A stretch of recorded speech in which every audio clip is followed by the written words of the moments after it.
चेतन सूद का आप सबको सादर नमस्कार दोस्तों। अपने पिछले वीडियो में मैंने आपसे बताया था कि किस तरह सप्तम भाव के उप नक्षत्र स्वामी का संबंध यदि द्वितीय, सप्तम और एकादश भाव से हो तो व्यक्ति का जो गृहस्थ सुख है, व्यक्ति का जो दाम्पत्य जीवन है वो सुखपूर्ण होगा। किंतु यदि सप्तम भाव के उप नक्षत्र स्वामी का संबंध लगन, षष्ठ और दशम भाव से हो जाए तो फिर ऐसे व्यक्ति का दाम्पत्य जीवन सुखी ना होगा, यहाँ तक कि तलाक तक की भी नौबत आ सकती है। तो इसी संदर्भ में इस चर्चा को आगे और बढ़ाते हुए मैं कुछ योग कुंडली में बनने वाले और कुछ अन्य कारण जिनकी वजह से दाम्पत्य जीवन में सुख का अभाव रहता है अथवा दाम्पत्य जीवन में मधुरता नहीं रह पाती, उन कारणों पर आप सबके सामने प्रकाश डालने की कोशिश करूंगा। दोस्तों, शुक्र ग्रह का शादी और गृहस्थ से अटूट संबंध है, चाहे वो स्त्री की कुंडली हो अथवा पुरुष की कुंडली। किंतु शुक्र ग्रह शादी और विवाह से संबंध रखने वाला ग्रह है। तो शुक्र ग्रह की स्थिति पर भी व्यक्ति का दाम्पत्य जीवन, उसका गृहस्थ सुख बहुत हद तक निर्भर करता है। मिसाल के तौर पर यदि शुक्र लगन में बैठा हो, चतुर्थ भाव में बैठा हो, अष्टम में बैठा हो, नवम में बैठा हो, एकादश अथवा द्वादश भाव में बैठा हो, तो फिर ऐसे व्यक्ति का दाम्पत्य जीवन ज़्यादा सुखी नहीं रह पाता, उसके अपने कार्यों की वजह से।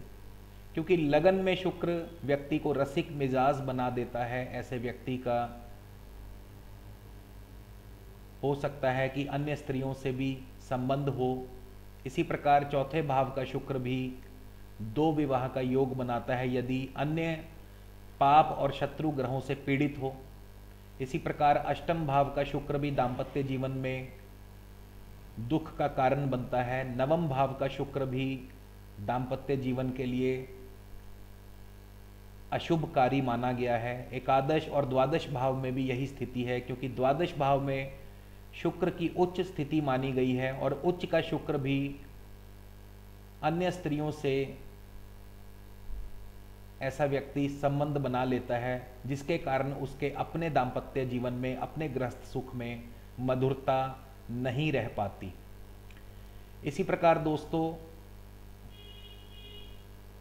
शुक्र जब जब भी कुंडली में अपने शत्रु ग्रहों से पीड़ित होगा, शुक्र के जो शत्रु ग्रह हैं सूर्य, केतु, राहु एवं बृहस्पति, तो जब भी शुक्र इन ग्रहों से पीड़ित होगा, इन ग्रहों से युत होगा या संबंध बनाएगा, युति योग संबंध अथवा दृष्टि संबंध बनाएगा, तब तब गृहस्थ सुख में कमी आएगी, दाम्पत्य जीवन में मधुरता नहीं रहेगी, दाम्पत्य जीवन में कलह और कलेश होगा।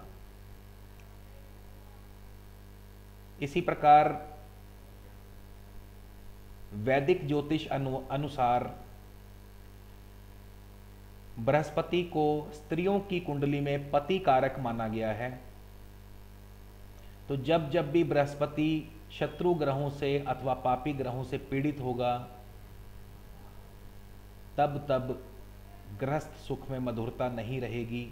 उदाहरण के लिए जो बृहस्पति के शत्रु ग्रह हैं शुक्र, बुध, शनि, राहु एवं केतु, ये बृहस्पति को नुकसान पहुंचाते हैं। तो जब भी बृहस्पति का इनसे संबंध बनेगा दृष्टि से अथवा युति द्वारा, तब तब ग्रस्त सुख में कमी आएगी। पति पत्नी के वैवाहिक जीवन में मधुरता नहीं रह पाएगी। इसके अलावा दोस्तों एक अन्य ज्योतिषीय कारण भी है कि जिसकी वजह से दाम्पत्य जीवन में मधुरता नहीं रह पाती या वैवाहिक जीवन में आमतौर पर अलगाव की स्थिति उत्पन्न हो जाती है, वो मुख्य कारण है सूर्य शनि राहु एवं द्वादश भाव का स्वामी। क्योंकि सूर्य शनि राहु एवं द्वादश भाव के स्वामियों में, माफ कीजिए, द्वादश भाव के स्वामी में ये जो 4 ग्रह हैं इनमें पृथकता जनक प्रभाव होता है, सेपरेशन कारक हैं ये।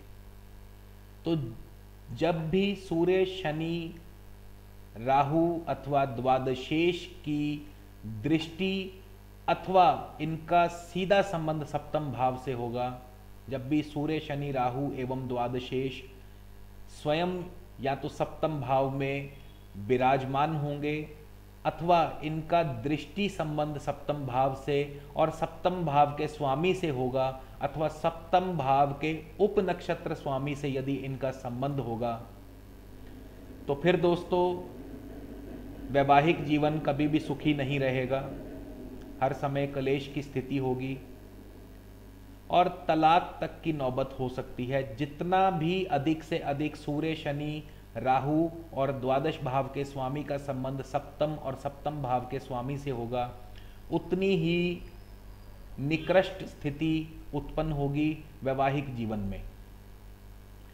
तो ये ज्योतिषीय कारण थे दोस्तों जिनकी वजह से अमूमन वैवाहिक सुख में कमी रहती है। कुंडली मिलान के पश्चात भी, जन्म पत्रिका मिलाने के पश्चात भी व्यक्ति का वैवाहिक जीवन जो है वो सुखी नहीं रह पाता। तो इन ज्योतिषीय कारणों की वजह से ऐसा होता है। अब बात करते हैं कि यदि ऐसी स्थिति या यदि ऐसी ग्रहचाल किसी की जन्म पत्रिका में हो तो इसके लिए क्या उपाय किए जा सकते हैं। तो सबसे पहले दोस्तों मैं आपको बताऊंगा कि यदि आपकी जन्म पत्री में इस प्रकार का यदि कोई योग है या कोई ऐसी ग्रहचाल है आपकी जन्म पत्री में, तो सबसे पहले पति एवं पत्नी पूर्ण विधि विधान के साथ आपस में दोबारा फेरे लें।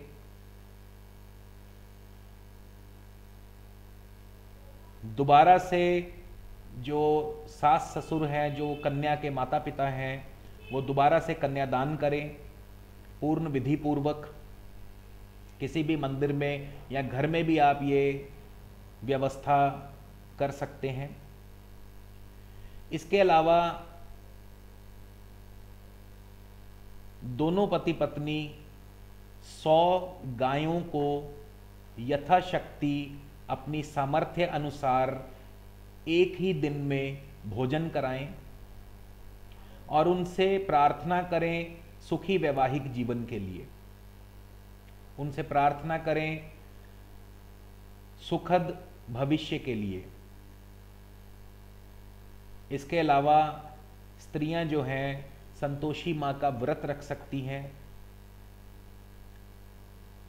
तो ये छोटे छोटे उपाय करने से आपके जीवन में अवश्य ही मधुरता रहेगी, दाम्पत्य जीवन आपका सुखी होगा।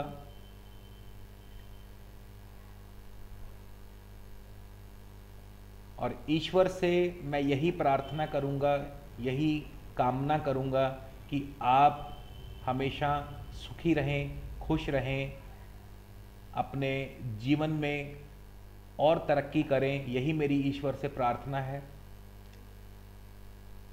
इसी के साथ आप सब लोगों से मैं विदा लेता हूं। आगे चलकर और भी अन्य अलग अलग विषयों पर जानकारी का आदान प्रदान होता रहेगा। तब तक के लिए नमस्कार, धन्यवाद।